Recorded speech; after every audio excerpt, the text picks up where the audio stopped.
السلام عليكم ورحمة الله وبركاته. الحمد لله رب العالمين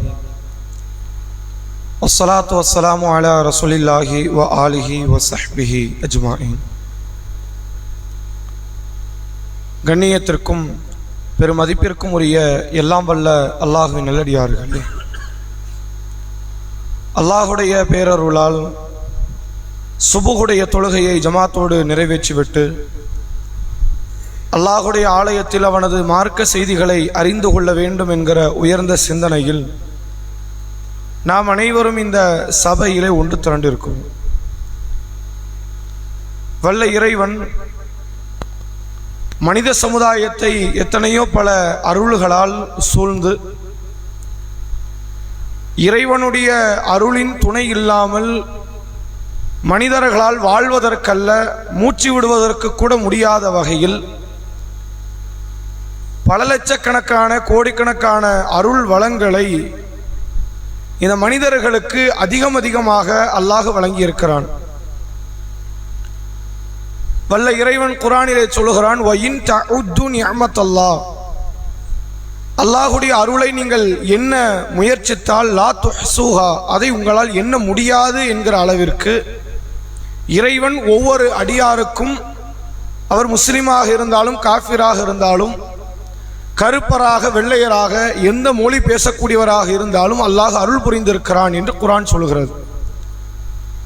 அப்படி இறைவனுடைய அருளில் சில அருள்களை நாம் அதிகமாக கவனித்திருப்போம்.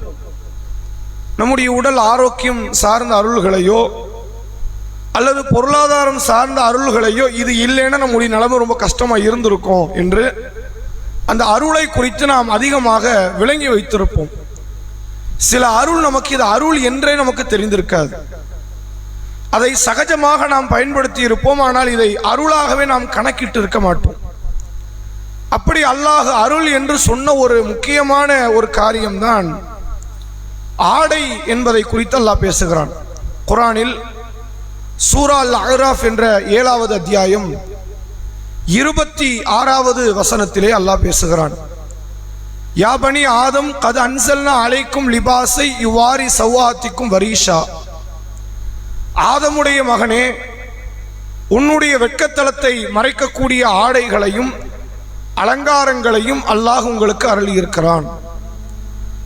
ஒல் லிபாசு தக்குவா தாலிக ஹைர், இந்த ஆடைகளில் இன்னொரு ஆடை இருக்கிறது, இது ஆடைன்னு தெரியாது, இறை அச்சம் என்கிற ஆடைதான் ஆடைகளில் சிறந்தது என்று அல்லாஹ் குர்ஆனில் மனிதர்களுக்கு ஆடை என்பது அருளப்பட்ட ஒரு அருள் என்று குர்ஆன் பேசுகிறது.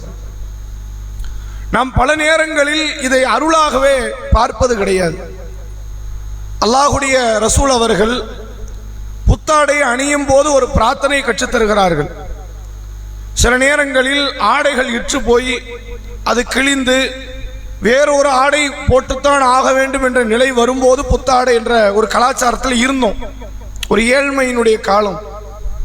ஆடை நல்லா இருந்த பெருநாள் நேரத்தில் கூட நம்ம ஆடை வாங்கியிருக்க மாட்டோம். நல்லா இல்லாத நேரத்தில், போட முடியாத நேரத்தில் கடனுடனே வாங்கியாவது ஆடை வாங்கணுங்கிற ஒரு சூழ்நிலைக்கு நாம் தள்ளப்பட்டோம். இப்போ எப்படி நிலை மாறிவிட்டது என்றால், இன்னும் ஜும்மாவுக்கு தான் நம்ம புது ஆடை வாங்கலை. அந்த கலாச்சாரத்துக்கு போகிற அளவிற்கு கூட நமக்கு அல்லாஹ் செல்வத்தை இன்னும் அதிகமாக தரலாம். அப்படி ஆடைகளுடைய எண்ணிக்கை வீடுகளில் அதிகமாக வைத்துக் கொண்டிருக்கிறோம். அல்லாஹ் சொல்கிறான், கத் அன்சல்னா அலைக்கும் லிபாஸை யுவாரி சௌஆத்திக்கும் வரீஷா, உன் வெட்கத்தலங்களை மறைப்பதற்கும் உன்னுடைய அலங்காரத்தை வெளிப்படுத்துவதற்கும் அதை வெளிக்கொண்டு வருவதற்குமான ஆடைகளை அல்லாஹ் உங்களுக்கு அருளி இருக்கிறான். நபி அவர்கள் அந்த பிரார்த்தனைகளை சொல்லித் தருகிறார்கள், இறைவா, இந்த ஆடை எந்த நலனுக்காக வேண்டி அருளப்பட்டதோ வழங்கப்பட்டிருக்கிறதோ அந்த நலனையும் இந்த ஆடையினுடைய நலனையும் உன்னிடத்தில் கேட்கிறேன். அதே நேரத்தில் இந்த ஆடையினுடைய தீங்கையும், இந்த ஆடை எந்த தீங்குக்காக வேண்டி உருவாக்கப்பட்டிருக்கிறதோ அதை விட்டு உன்னிடத்தில் பாதுகாப்பு தேடுகிறேன் என்று அல்லாஹுடைய ரசூல் அவர்கள் பிரார்த்தனை ஒன்றை நமக்கு சொல்லித் தருகிறார்கள். இந்த ஆடையை நீங்கள் சிந்தித்து பாருங்கள். ஒட்டுமொத்த படைப்பிலேயே ஆடையை அல்லாஹ் மனித குலத்துக்குத்தான் தேர்வு செய்ததாக குர்ஆன் சொல்கிறது. மலக்குமார்களுக்கு ஆடை இருக்கிறதா குர்ஆன் பேசல. இல்லை ஜின்கள் ஆடை உடுத்தினார்கள், குர்ஆன் எங்கேயுமே நமக்கு சொல்லி தரல. கண்ணுக்கு தெரிஞ்சு எந்த ஜீவனுமே ஆடை உடுத்தியதும் கிடையாது. மனித குலத்தை பார்த்து சொல்கிறான், உங்கள் வெட்கத்தலங்களை மறைக்கிற ஆடை நாம கொடுத்திருக்கிறோம். அவ படைப்புகளிலேயே யாருக்கும் வழங்கப்படாத ஒரு அருள் இந்த அருள். வெட்கத்தலங்கள் மறைத்து வைக்கப்பட வேண்டியதுதான் என்று அல்லாஹ் இந்த அருளை வழங்கி இருக்கிறான். கொஞ்சம் யோசிச்சு பார்த்தா அந்த ஆடை இல்லாத நிலையே நம்மகிட்ட இருக்காது. தூங்கும் போதோ மலஜலம் கழிக்கும் போதாவது ஒரு குறிப்பிட்ட பகுதி உடலில் அந்த ஆடை இருக்கும். குளிக்கும் போது ஒரு பகுதி அந்த ஆடை இருக்கும். ஆடை இல்லாமல் நம்ம இருக்கவே முடியாதுங்கிற அளவிற்கு நாம் எப்போதுமே துணிமணிகளோடு ஆடைகளோடு வாழ்ந்து கொண்டிருக்கிறோம். ஆனால் இந்த ஆடை நம்முடைய வெட்கத்தலங்களை மறைக்கிறது என்பதையும் தாண்டி பல நேரங்களில் நம்மை அழகுற காட்டுவதும் இந்த ஆடை தான். அல்லாஹ் குர்ஆனிலே சொல்கிறான், லக்கது ஹலக்னல் இன்சான ஃபி அஹ்ஸனி தக்வீம், மனிதனை மிக அழகிய தோற்றத்தை நாம் படைத்திருக்கிறோம் என்று அல்லாஹ் பேசுகிறான். ஆனால் அந்த அழகை வெளிக்கொண்டு வருவதை இந்த ஆடை, அப்படித்தான் இந்த ஆடை அல்லாஹ் அமைத்திருக்கிறான். இந்த ஆடை இல்லாமல் மனிதன் எப்படி இருக்க மாட்டான்? பார்ப்பதற்கான ஒரு அழகு உள்ளவனாக இருக்க மாட்டான். அப்ப அல்லாஹ் நான் அழகிய தோற்றம்ங்கிறானே, தோற்றத்தில் அழகு, பார்ப்பதற்கான முறைகள் அவன் எப்படி இருக்க மாட்டான்? ஆடை இல்லை என்றால் அது அழகுற தோற்றமாக இருக்காது. இந்த ஆடை தான் அவனுடைய அழகை வெளிக்கொண்டு வரக்கூடியதாக இருக்கிறது. அல்லாஹ் அதனால் தான் அந்த அழகை வெளிப்படுத்தக்கூடிய இடத்தில் ஆடை இருப்பதனால் மனைவியை கணவனை ஆடையோடு அல்லாஹ் சம்பந்தப்படுத்தி பேசுகிறான். ஹுன்ன லிபாசுல்லக்கும் அன்தும் லிபாசுல்லஹுன்ன, ஆண்களை நீங்கள் உங்கள் மனைவிமார்களுக்கு ஆடை, பெண்கள் தங்களுடைய கணவன்மார்களுக்கான ஆடை. உங்கள் அழகை வெளிப்படுத்தக்கூடிய இடத்தில் உள்ளவர்களை உங்கள் துணைவர்கள், அவர்கள் தான் உங்களுடைய மான மரியாதையை காப்பாற்றக்கூடிய இடத்திலும் உங்களை அழகுறவர்களாக கண்ணியம் உள்ளவர்களாக வெளியே கொண்டு வந்து காட்டக்கூடியதும் இந்த துணைவர்கள் தான். கண்ணாடி மாதிரி எல்லா விதமான குற்ற குறைகள் ஆடைக்கும் தெரியும், மனைவிக்கும் தெரியும். ஆடைக்கு தெரியாத குற்ற குறைகள் கிடையாது. அதுக்கு தெரியாம நம்ம எந்த விதமான பலகீனத்தை வெளிப்படுத்துவது கிடையாது. உடலில் உள்ள ஒரு நோயோ ஒரு வியாதியோ ஒரு புண்ணோ அது ஆடைக்கு தெரியாம இருக்க போறது இல்லை. ஆடைக்கு அறிவுன்னு ஒண்ணு இருந்தா, அப்படிப்பட்ட நிலையில் அல்லாஹ் யாரை வைத்திருக்கிறான் என்றால் இந்த மனைவியை கணவன் என்கிற உறவை அல்லாஹ் வைத்திருக்கிறான் என்று ஆடையுடன் சம்பந்தப்படுத்தி இந்த உறவை அல்லாஹ் பேசுகிறான். இந்த ஆடையை அளவுக்கு அதிகமாக பெற்றிருக்கக்கூடிய நாம உண்மையில் இதற்கு நாம் அதிகமாக அல்லாஹ்விடத்தில் நன்றி செலுத்துவதற்கு கடமைப்பட்டு இருக்கிறோம். இது அருள்னு நம்ம நினைச்சாதான் அதுக்கு நன்றி செலுத்துறதுன்னு வரும். சொந்த வீட்டை அருளாக பார்க்கக்கூடிய மக்கள், வாகனத்தை அருளாக பார்க்கக்கூடிய மக்கள், உடல் உறுப்புகளை வியாதியற்ற ஆரோக்கியமான சூழ்நிலையை, பொருளாதாரத்தை அருளாக பார்க்கக்கூடியவர்கள் இதை அற்பமாக நாம் கணக்கிடுகிறோம். ஆனால் நீங்கள் உலகத்தின் வேறு நாடுகளுக்கு செல்ல வேண்டாம். இந்தியாவில் உள்ள முஸ்லிம்களில் ஒரு 40% முஸ்லிம்கள், எத்தனை பேர்? 140% முஸ்லிம்கள் ஒரு துணிக்கு மேல மாற்று துணி போடுவதற்கான வழியில் முஸ்லிம்கள் இல்லை. முஸ்லிம்களை பத்தி, முஸ்லிம் அல்லாத மக்கள் தனியாக எடுக்கலாம் கணக்கு, அப்படியான மக்களை தனியாக வகைப்படுத்தலாம். முஸ்லிம் என்பவர்கள் சதக்காக்களை அதிகம் தரக்கூடிய இடத்தில் உள்ளவர்கள், பொருளாதார ரீதியாக மற்றவர்களை, தன் அண்டை வீட்டானை, தன் சகோதரனை, தன் மொஹல்லா மக்களை அதிகம் கவனிக்கக்கூடிய இடத்தில் உள்ளவர்கள். ஆனால் 40% நெருக்கமான முஸ்லிம்கள் இந்தியாவில் வசிக்கக்கூடியவர்களில் ஒரு ஆடைக்கு மேல் மாற்றாடை கொண்டவர்கள் இல்லை. மாற்றாடை இரண்டாவது ஆடைன்னு இல்லாத நிலையில்தான் முஸ்லிம்கள் ஏழ்மையினுடைய அடிப்படையில் இருக்கிறார்கள். அதற்கான அடையாளம் இந்த ஆடை பற்றாக்குறை என்று ஒரு ஆய்வறிக்கை சொல்லக்கூடிய வகையில் ஏழ்மையான முஸ்லிம்கள் இந்தியாவில் பரவலாக இருக்கிறார்கள். இப்போ நம்ம சூழல்ல உள்ள முஸ்லீம் வச்சு நம்ம என்ன முடிவு எடுக்கிறோம்? முஸ்லீம்லாம் பெரிய பொருளாதாரத்தில் இருக்கிறாங்க, கிடையாது. பெரும்பான்மையான முஸ்லிம்கள் பொருளாதாரத்தில் மிக பலகீனத்தில் இருக்கிறார்கள். மாற்று ஆடை கூட பெற்றுக்கொள்ள முடியாத வகையில் வட மாநிலங்களில் வெவ்வேறு பிரதேசங்களில் முஸ்லிம்கள் வசித்துக் கொண்டிருக்கிறார்கள் என்பதை ஒரு ஆய்வு கட்டுரை வெளியிடக்கூடிய நிகழ்வை நம்மால் பார்க்க முடிகிறது. அதே போன்று இந்த ஆடை நிகழ்வை, இந்த ஆடையினுடைய காரியத்தை நீங்கள் எடுத்துக்கொண்டால், மாற்று ஆடை இல்லைங்கிறது ஒரு பக்கம், இருக்கிற ஆடை பரிசுத்தமாக இருக்காது, ஒரு நல்ல முறையில் அந்த ஆடைகள் இருக்காது. ரசூல் ஸல்லல்லாஹு அலைஹி வஸல்லம் அவர்கள் ஆடை தொடர்பாக, வழிபாட்டு தொடர்பாக சில மார்க்க செய்திகளை சொல்கிறார்கள். இப்போ உதாரணத்திற்கு, ஆடையில் குழந்தைகள் சிறுநீர் கழித்து விட்டால் அதை என்ன செய்யணும், அந்த ஆடை எப்படி சுத்தப்படுத்தணும், இது மாதிரியான பல மார்க்க செய்திகளை நபி அவர்கள் வழிபாட்டோடு தொடர்புபடுத்தி உடையை குறித்து பேசுகிறார்கள். அப்ப சஹாபாக்கள் கேட்கிறாங்க, அல்லாஹ்வுடைய தூதரே, எங்களில் மாற்று ஆடை இல்லாதவர்கள் என்ன செய்யணும்னு கேட்கிறாங்க. மாற்று ஆடை இல்லை, நாங்க என்ன செய்யறது? அப்ப நபி அவர்கள் சொன்னாங்க, உங்களில் எத்தனை பேருக்கு ஒரு ஆடைக்கு மேல மாற்று ஆடை இருக்குதுன்னு கேட்கிறாங்க. பெரும்பான்மையான சஹாபாக்கள் அன்றைய காலங்களில் மாற்று ஆடைகள் பெற்றவர்கள் இல்லை. அல்லாஹ் பிறகு செல்வத்தை தருகிறான்.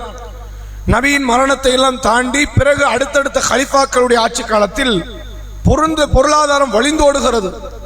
ஆனால் ஒரு நேரம் ரசூலுல்லாஹ் மக்களோடு வாழ்ந்து கொண்டிருந்த அந்த காலத்தில் தான் ஒரு துணிக்கு மாற்று ஆடை இன்னொரு துணி இருக்காது. அந்த துணியை ஒருவேளை அவர்கள் தூய்மைப்படுத்தினால் அது காய்கிறவரை அவர்கள் வீட்டில் நிர்வாணமாக இருக்க வேண்டிய நிலையில் தான் அவர்கள் தள்ளப்பட்டார்கள். அதே போன்று பெருநாள் தொழுகைக்கு ரசூலுல்லாஹ் பெண்கள் அழைக்கிறாங்க, கண்டிப்பாக முக்காடு அணிந்து பெண்கள் வரணும்.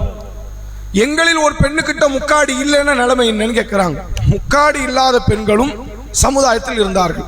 அப்ப அவங்க வீட்டை விட்டு வெளியே வர முடியாது. மார்க்க வீட்டை விட்டு வெளியவான்னு சொன்ன இடம், கட்டாயப்படுத்தின இடம் இந்த இடம் தான். அவங்க வீட்டுக்குள்ளே தான் அடைந்து கொண்டிருப்பார்கள். ஏனென்றால் அவர்கள்ட்ட மாற்று ஆடை கிடையாது. யாருக்கிட்டையாவது இரவல் பெற்றாவது பெற்று அந்த ஆடையின் மூலமாக பெருநாள் தொழுகைக்கு நீங்கள் திடலுக்கு வாங்கன்னு நாங்கள் சொல்லலாம். இப்படி எவ்வளவோ பெரிய நெருக்கடிகளுக்கு மத்தியில் ரசூலுல்லாஹ் காலம் முதல் இன்று வரை இந்த ஆடையில் பற்றாக்குறை கொண்ட மக்கள் இருக்கிறார்கள். சதக்காக்களாக பொருளாதாரத்தை தரக்கூடியவர்கள் உண்மையில் ஆடைக்கு வழி இல்லாதவர்களுக்கு ஆடையை பெற்றுக் கொடுங்கள். அது ஒரு தலை சிறந்த ஒரு சதக்காவாக இருக்கிறது. ஏனென்றால் இறைவன் சொல்லுவதாக நபிகள் நாயகம் ஸல்லல்லாஹு அலைஹி வஸல்லம் அவர்கள் ஒரு செய்தியை சொல்கிறார்கள். பல ஒரு 10 கருத்தை அல்லாஹ் பேசுகிறான். அதை ரசூலுல்லாஹ் சொல்றாங்க, இது அல்லாஹ் சொல்றான் அப்படின்னு.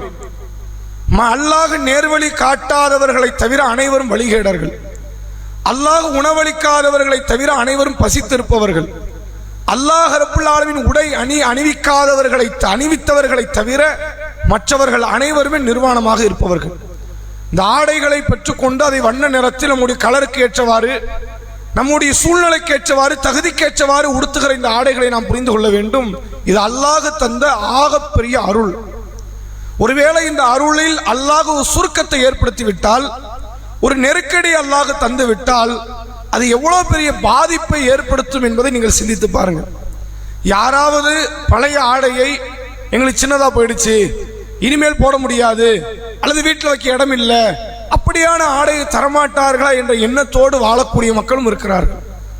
ரசூல் ஸல்லல்லாஹு அலைஹி வஸல்லம் அவர்கள் எந்த விதமான சதக்கா பொருட்களில் ரசூலுல்லாஹ் கஞ்சம் முடிச்சது கிடையாது. ஆடை விஷயத்தில் அப்படித்தான். ஒரு பெண்மணி ரசூலுல்லாஹ்வுடைய காலத்துல ஆடை தைக்கக்கூடிய ஒரு தொழிலை செய்தவர். அவங்க ரசூலுல்லாஹ்க்கு ரொம்ப பிரியப்பட்டு ஒரு ஆடையை தைச்சு கொடுக்குறாங்க. ஏன்னா ரசூலுல்லாஹ்ட்ட என்ன கிடையாது, மாற்று ஆடை என்பது ஒன்று இல்லை. பெரும்பாலும் ரசூலுல்லாஹ் ஜமுக்காலத்தை போர்வையை எடுத்து தன்னுடைய மேனியில் போர்த்தி கொண்டுதான் பள்ளிக்கும் போர்க்களத்துக்கும் இன்ன பிற காரியத்திலும் கலந்து கொள்வார்கள். அப்ப இதை பார்த்த அந்த அம்மையார் என்ன பண்றாங்க, ஒரு ஆடை ஒன்றை தச்சு ரசூலுல்லாஹ்க்கு அன்பளிப்பா கொடுப்போம்னு கொடுக்குறாங்க. ரசூலுல்லாஹ் அதை வாங்கிட்டு வீட்டுக்குள்ள போறாங்க, அந்த ஆடையை உடுத்துகிறார்கள், வெளியே வராங்க. அவ்வளவு அழகு நபி அவர்கள் பார்க்கும்போது இந்த புத்தாடை. சஹாபாக்கள் சொல்றாங்க, அல்லாஹ்வுடைய ரசூலே சூப்பரா இருக்கு இந்த ஆடை. இந்த பெருநாள் தினம் வெளிநாட்டில் இருந்து வரக்கூடிய முக்கியஸ்தர்களை சந்திப்பதை போன்ற மஷூராக்கள், அதெல்லாம் இந்த ஆடை போட்டுக்கிடுறீங்க அப்படின்னு சொல்லி அந்த ஐடியா கொடுக்குறாங்க. பேசிக்கிட்டே இருக்கும்போது ஒரு நபித்தோழர் கேட்கிறாரு, அல்லாஹ்வுடைய தூதரே இந்த ஆடை எனக்கு தாங்களேங்கிறாங்க. இந்த ஆடையே ரசூலுல்லாஹ் அவங்க காரணம் சொல்லலை. இவர் ஆடை இல்லாத இடத்திலும் இல்லை. இவர் எப்படி இல்லை, நான் என்ற ட்ரெஸ்ஸே கிடையாது அப்படின்னு ரசூலுல்லாஹ் கேட்காமலே கொடுக்கிற நபர். அவர்கிட்ட போதிய ஆடை இருக்கு, உடுத்துவதற்கான ஆடை இருக்கிறது. நபியிடத்தில் இருந்த மேலதிகமான முதன்மையான ஆடை கிடைத்த உடனே அந்த ஆடையை கேட்கிறார், அல்லாஹ்வின் தூதரே எனக்கு தாங்கங்கிறாங்க. ரசூலுல்லாஹ் கொஞ்சம் கூட யோசிக்கல. இப்பதான் புது ஆடை கிடைச்சது, அது உனக்கு பிடிக்கலையா, கண்ணை உறுத்துதா, அப்படிலாம் எதுவுமே இல்லை. வீட்டுக்குள்ள போறாங்க, புத்தாடையை கலட்டுறாங்க, பழைய ஆடையை போடுறாங்க, புதிய ஆடையை கொண்டு வந்து கையில கொடுத்தாங்க, வச்சு கண்டாங்க.